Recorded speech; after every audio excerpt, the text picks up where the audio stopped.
Hej, det er David fra Anatomicset. I den her måneds fif, så skal vi kigge på, hvordan man indstiller sidestøtterne på sådan en Delphi Pro, som jeg har her, eller en Sharky Pro, som jeg har til at lægge den herovre. Nu den udgave, jeg har lavet her, det er en Delphi Pro størrelse 2. Lad os sige, at vedkommende, der sidder i den, enten har fået et nyt korset, eller er blevet lidt større, måske blevet lidt højere, og sidder vel ud over siderne i begge sider, eller en af siderne, så kan vi justere de her sidestøtter op og ned, og ind og ud, og frem og tilbage. Der sidder om bag på stolen, når man kigger ind på den, så sidder der to små lakridsbåde her, og det kan være lidt svært at se lige nu, når alt er sort i sort, så jeg har snydt lidt hjemmefra og taget en anden ryg med. Men hvis I kigger her, så kan vi se, at der er de to sorte lakridsbåde, kalder vi dem fingerskruer. Det er faktisk dem, der justerer sidestøtterne herude. Hvis man lige tager betrækket af i ryggen, så kan man se, at der er sådan nogle spor herinde. Og når jeg så løsner de to lakridsbåde om bagpå, man skal endelig ikke skrue dem helt af, men bare lige løsne dem, så kan jeg køre sidestøtterne op og ned, ind og ud og vinkle dem. Helt overordnet, så i vores rygsystemer her, så kan man parre alle størrelser sidestøtter næsten med alle størrelser af ryg. Man kan ikke sætte en størrelse 0 sidestøtte på den allerstørste Sharky-ryg, men jeg kan sagtens sætte en 2 sidestøtte på en 3 ryg osv. Det, der er vigtigt, når man justerer de her sidestøtter, det er, at man kigger på, i det her tilfælde, barnet, og ser, hvordan får vi det bedst rettet ind i deres naturlige midtlinje, hvor de har en balance med overkroppen og med hovedet. Og der kan det godt være, at man er nødt til at lave ret meget asymmetri i de her sidestøtter. At det faktisk godt kan komme til at se sådan her ud med sidestøtterne, for at vi får kroppen i balance. Fordi har man en skoliose, jamen så skal den korrigeres, og den skal angribes lidt forskelligt, alt efter hvordan den ser ud. Men helt overordnet, så er det de her lakridsbåde om bagpå. Det der sker, hvis man kommer til at skrue dem helt af, det kan jeg lige så godt vise, fordi det kan godt være lidt noget biks. Så falder den lille skive her af, og så falder den her møtrik, eller skrue, den falder ind bag ved rygbetrækket herinde. Og så skal man have barnet ud af stolen, som regel, for at få den på plads igen. Selve den skrue, der ligger herinde, det er sådan en, hvor der er en lille firkantet recess i, hvor man kan sætte ned i den skive her, sådan, eller i skinnen, så den kører op og ned her. På den måde, ikke? Og så er det jo vigtigt, når man har fundet den gode indstilling. Jeg vil altid gerne så højt op i aksillen som overhovedet muligt, for at støtte længst op i forhold til vægtsangsarm og så videre. Det skal selvfølgelig ikke være sådan, så det her stykke det sidder og skarver op i armhulen. Men hvis man lige kan få en finger eller to imellem, så er man godt på vej. Og så tæt ind mod kroppen som overhovedet muligt. Selve materialet af dem her er lidt fleksibel. Så I kan se, selvom den sidder tæt til, så kan den faktisk give sig. Og for de flestes vedkommende, så er der også plads til, at man kan få en frakke på eller en jakke på udenover.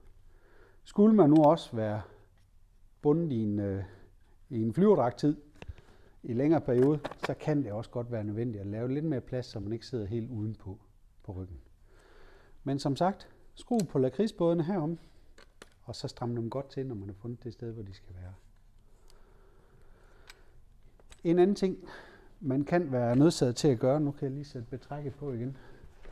Jeg kan også gøre det over på stolen her, så I bedre kan se det, hvad det vil sige. Der sidder jo oppe i toppen af de her rygprofiler, der sidder det her stykke værktøj, det er en 4 mm umbraconøgle. Det kan godt være nødvendigt at lige skrue ryggen lidt op, hvis de nu er blevet rigtig, rigtig lange. Der løsner man de skruer, der sidder der og der og der og der. Der er 4 skruer i alt. De sidder i en skinne her med en glidemøtrik. Når man har løsnet dem, man skal endelig ikke skrue dem helt ud, fordi så skal man igen til at bøvle med at fiske dem op, og det kan være ret besværligt.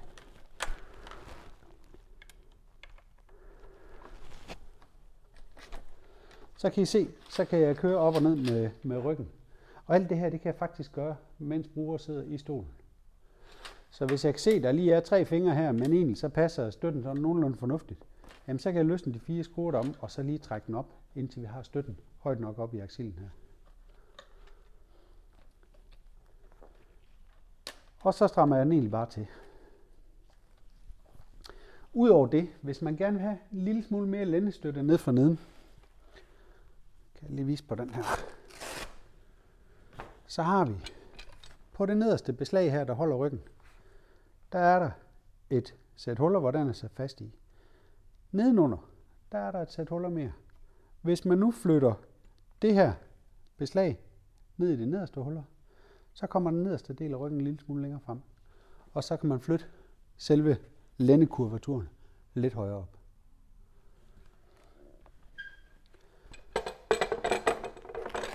Igen, vær sikker på, at alting bliver strammet rigtig godt, når man gør det her. Nu vil jeg bare lige vise. Den her lille bitte ryg, det er en størrelse 0 ryg. Og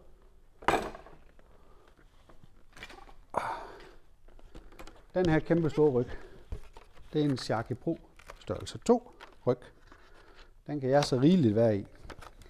Alle de her, de passer sammen, så man kan faktisk sætte den her kæmpe store ryg på vores allermindste sæde og omvendt. Så det var, hvordan man indstiller sidestøtterne her. Som sagt, når man skal lave, korrektionen, så er det jo vigtigt, at man har bækkenet godt på plads ned for neden i stolen. Hvis man har en C-skoliose som den her, så skal man ind og have rettet bækkenet ind på plads her. Ha' en god støtte her. Det er den ene sidestøtte. Og så skal man bruge den sidste sidestøtte til at rette rigtig godt op. Og det gør man altså bedst, når brugeren sidder i, og man simpelthen får det hele muskeln på plads, og så strammer man godt til bagefter. Det var sådan lige hurtigt, hvordan man justerer sidestøtterne på en Delphi Pro eller en Sharky Pro. Hvis I har nogle spørgsmål eller noget, I godt kunne tænke mig, vi lige gik igennem i månedens VIP, så skriv en mail til Liselotte på liselotte@anatomic-sit.dk. Tak for det.